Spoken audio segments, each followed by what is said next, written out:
భారతదేశంలో ఉన్న 12 జ్యోతిర్లింగాలలో ప్రతిదానికి ఒక ప్రత్యేకత ఉంది. కానీ వాటిలో ఒకదానికి మాత్రం ఒక అరుదైన గౌరవం ఉంది, అదే వైద్యనాథ జ్యోతిర్లింగం. ఇది కేవలం శివుడి ఆలయం కాదు, ఇది ఒక వైద్యక్షేత్రం, శక్తిపీఠం మరియు కోటి మంది భక్తుల నమ్మకం నిలిచిన స్థలం. రావణుడు చేసిన తపస్సు వల్ల వచ్చిన శివలింగం ఇది. శివుడు ఇక్కడ వైద్యుడుగా మారి భక్తుల రోగాలను పోగొట్టతాడనే నమ్మకంతో లక్షలాది మంది ఇక్కడికి వస్తారు. ఈ ఆలయం చుట్టూ ఉన్న గుట్టుముట్టల కథలు, శ్రద్ధ మరియు విశ్వాసాల మేళవింపు మన మనస్సులను కదిలించక మానదు. ఈ వీడియోని పూర్తిగా చూడండి. మీకు నచ్చినట్లయితే మా ఛానల్ను లైక్ చేయండి, సబ్స్క్రైబ్ చేయండి, షేర్ చేయండి. ఇలాంటి విషయాలు మీకు ఇష్టమా? కామెంట్లో చెప్పండి. రావణుడు ఒక శివభక్తుడు మాత్రమే కాదు, శివతత్వాన్ని అర్థం చేసుకున్న మహాశక్తి. ఇతడు శివుడిని లంకకి తీసుకెళ్లాలని సంకల్పించి హిమాలయాలలో కఠోర తపస్సు చేస్తాడు. రావణుడు తన మస్తకాలను ఒక్కొక్కటిగా తలచేసి ప్రతిసారీ తల కొట్టి శివుడికి అర్పణగా సమర్పిస్తాడు. ఈ తపస్సు 10 తలలపైన సాగుతుంది. చివరిదిగా తన ప్రాణాన్ని కూడా అర్పించబోతున్నప్పుడు శివుడు ప్రీతితో ప్రత్యక్షమవుతాడు. శివుడు ఒక శివలింగాన్ని ఇచ్చి, నీవు దానిని ఎక్కడైనా నేలపై ఉంచితే అది అక్కడే స్థిరపడిపోతుంది అని చెబుతాడు. రావణుడు గర్వంతో లంకకు తీసుకెళ్లే ప్రయత్నం చేస్తూ మధ్యలో ఆలస్యం చేయకుండా ప్రయాణిస్తాడు. దేవతలు రావణుని ప్రయత్నాన్ని అడ్డుకోవాలని అనుకుంటారు. ఒక కౌమార బాలుడి రూపంలో విష్ణువు ప్రక్కన ప్రత్యక్షమవుతాడు. రావణుడు మూత్ర విసర్జన కోసం కాస్త విరామం తీసుకుంటాడని చెప్పి శివలింగాన్ని బాలుడికి అప్పగిస్తాడు. బాలుడు అదే నేలపై ఉంచి వెళ్ళిపోతాడు. రావణుడు వస్తే శివలింగం భూమిలో ధృవీకృతమై ఉంటుంది. కోపంతో రావణుడు ఎంత ప్రయత్నించినా లింగాన్ని కదల్చలేకపోతాడు. చివరికి శివుడే ఇక్కడే స్థిరమయ్యాడని అంగీకరించి ఈ స్థలాన్ని పుణ్యక్షేత్రంగా మారుస్తాడు. జ్యోతిర్లింగ విశిష్టత. భారతదేశంలో ఉన్న 12 జ్యోతిర్లింగాలలో ఒకటిగా ఇది గుర్తింపు పొందింది. వైద్యనాథం భైంసానాథం అనే శ్లోకం ఇందులోని ప్రాముఖ్యతను తెలియజేస్తుంది. శక్తిపీఠ స్థాపన. సతీదేవి తన పితృగృహంలో శివుని అవమానించారనే కోపంతో అగ్నిలో దూకి ప్రాణాలు త్యజిస్తుంది. శివుడు ఆమె శవాన్ని భుజాలపై వేసుకుని తాండవం చేస్తాడు. ప్రపంచాన్ని రక్షించేందుకు విష్ణువు తన చక్రంతో సతీదేవి శరీరాన్ని 51 భాగాలుగా చీలుస్తాడు. ఆ అవయవాలలో హృదయం ఇక్కడే పడుతుంది. అందుకే ఇది శక్తిపీఠంగా కూడా పరిగణించబడుతుంది. ఇక్కడ శివుడు వైద్యుడిగా ఉంటే శక్తి అమ్మవారు హృదయమూర్తిగా అనుభవిస్తారు. ఈ ఆలయంలో శైవ సంప్రదాయం, శక్త సంప్రదాయం రెండూ సమానంగా గౌరవించబడతాయి. ఇది చాలా అరుదైన విశేషం.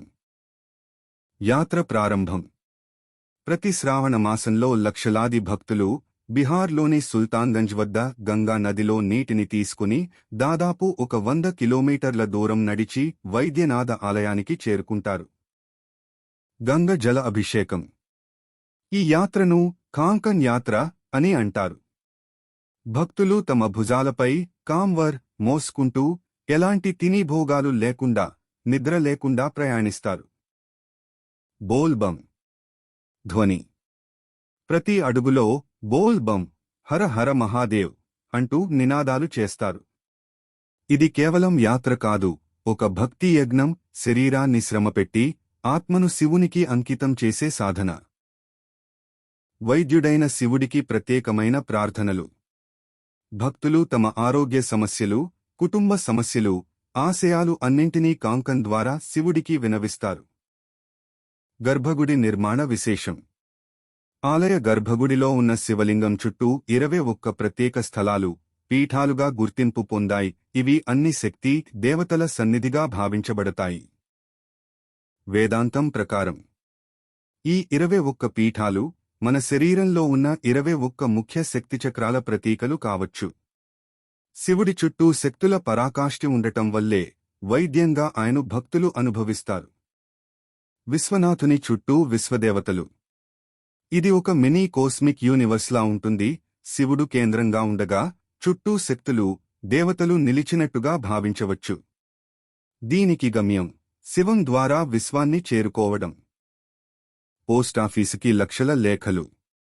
టు డాక్టర్ శివ, దేవ్ఘర్ అని రాసిన వేల లేఖలు ప్రతి సంవత్సరం వచ్చేవి.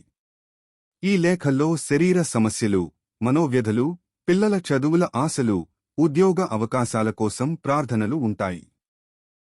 ఈ లేఖలు శివుడికి వెళ్లే ఆశాకిరణాలు. శివుడు ఈ భూమిపై నడిచేలా చేసే నమ్మక విశ్వాసానికి నిలువు దృఢంగా నిలిచే సంఘటనలు ఇవి.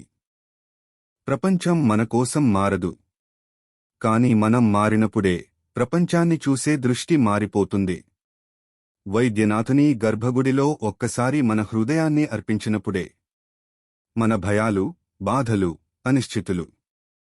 ఈ ఆలయం ఒక మానవ ఆశల రేఖ. ఇది కేవలం జ్యోతిర్లింగం కాదు. ఇది ఒక ఆత్మ జాగరణ. ఇది శక్తిపీఠం మాత్రమే కాదు. ఇది మనం మళ్లీ బలంగా లేచే స్థలం. రావణుడి లోపం మనకు గుర్తుగా మిగిలింది. గర్వాన్ని వదలని వాడికి శివుడు కూడా ఓడిపోతాడు. కాని భక్తితో కూడిన మనసుకు ఆయన వైద్యుడు, మార్గదర్శి, తండ్రి, మిత్రుడు. ఇక మీరు ఒకసారి వెళ్లి చూసేయండి దేవఘర్ వైద్యనాథుడి ఆలయాన్ని. అక్కడ మీరు శివుని చూడరు. మీలోని భయం లేకపోయిన మనసుని చూస్తారు. మేము ఎంతో కష్టపడి, శోధించి, మన సంప్రదాయాన్ని మీ ముందుకు తెచ్చే ప్రయత్నం చేస్తున్నాం. మీరు మా కష్టాన్ని ఆదరించాలి అనుకుంటే, మా వీడియో మీకు నచ్చినట్లయితే మా ఛానల్ను సబ్స్క్రైబ్ చేయండి, లైక్ చేయండి, షేర్ చేయండి. మీ మద్దతే మా బలం.